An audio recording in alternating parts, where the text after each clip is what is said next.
Koneksi antar materi modul 3.2 Pemimpin dalam pengelolaan sumber daya.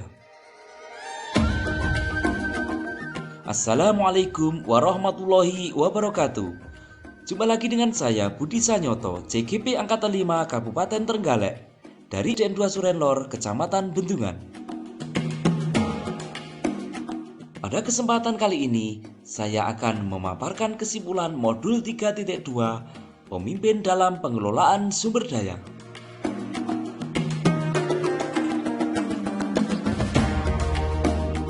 Sekolah sebagai ekosistem merupakan sebuah bentuk interaksi antara faktor biotik, unsur yang hidup, dengan faktor abiotik, unsur tak hidup.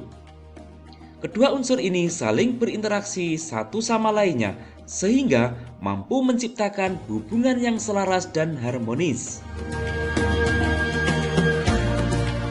Yang termasuk unsur biotik antara lain yaitu murid, kepala sekolah, guru, staf atau karyawan, pengawas, wali murid, dan masyarakat. Sedangkan yang termasuk unsur abiotik yaitu keuangan atau finansial, sarana prasarana, dan lingkungan alam. Dalam mengelola sumber daya, ada dua pendekatan. Yang pertama, deficit-based thinking, pendekatan berbasis kekurangan atau masalah. Yang kedua, asset-based thinking, yaitu pendekatan berbasis aset atau kekuatan.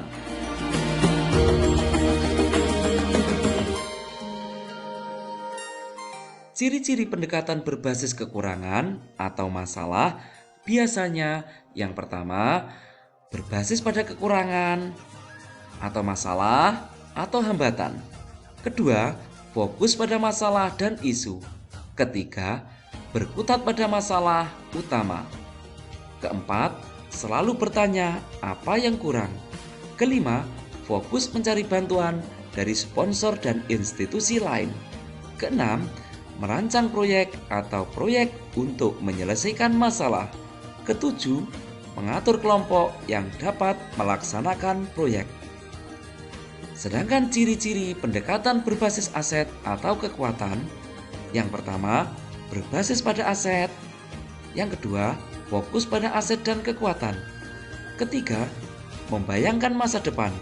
Keempat, berpikir tentang kesuksesan yang telah diraih dan kekuatan untuk mencapai kekuatan tersebut. Kelima, mengorganisasi kompetensi dan sumber daya.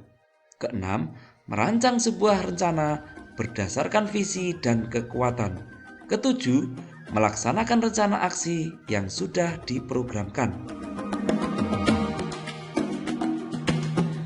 Dalam pemetaan aset sumber daya, ada 7 modal. Yang pertama, modal manusia, modal sosial, modal agama dan budaya, modal fisik, modal politik, modal finansial, dan modal lingkungan alam.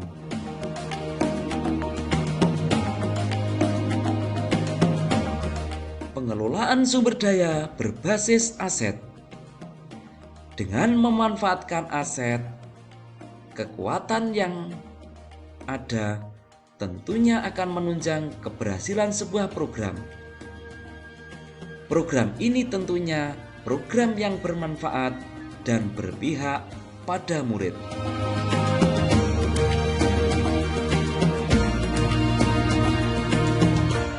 Lantas siapa pemimpin pembelajaran dalam pengelolaan sumber daya? Yang dapat menjadi pemimpin dalam pengelolaan sumber daya yaitu seseorang yang mampu menjadikan sumber daya yang ada bermanfaat dalam menunjang proses pembelajaran sekolah ke depannya.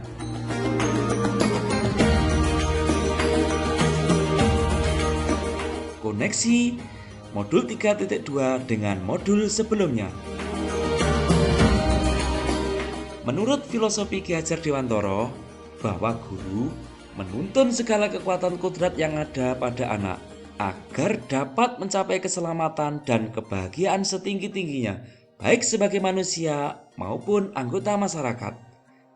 Maka dari itu, guru sebagai pemimpin pelajaran harus mampu dalam menggali dan mengelola segala potensi yang dimiliki murid sesuai kodratnya agar merdeka dalam belajarnya.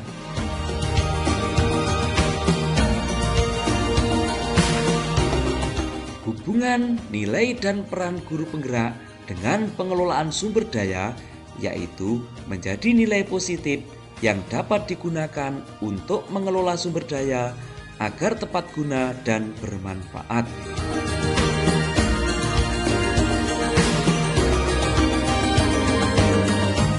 Visi guru penggerak berhubungan dengan modul ini.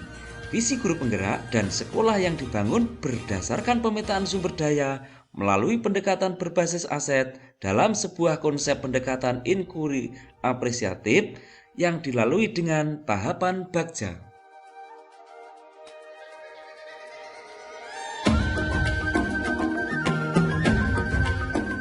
Hubungan pengelolaan aset dengan pembelajaran diferensiasi yaitu dengan pembelajaran berdiferensiasi, pemimpin pembelajaran dapat menggali minat dan bakat siswa sebagai aset.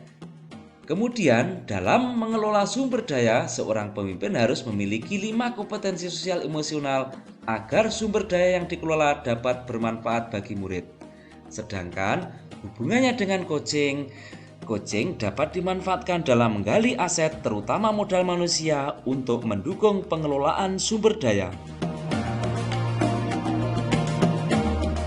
Sedangkan hubungan dengan pengambilan keputusan pada modul ini, keterampilan seorang pemimpin dalam pengambilan keputusan sangat diperlukan untuk mengelola sumber daya agar maksimal.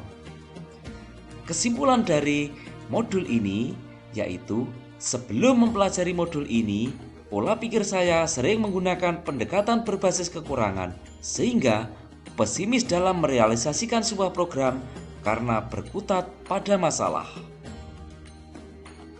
Setelah mempelajari modul ini, saya merubah pola pikir dengan menggunakan pendekatan berbasis aset untuk lebih menggali kompetensi, kekuatan, dan sumber daya yang dimiliki sekolah untuk terwujudnya pembelajaran yang berpihak pada murid.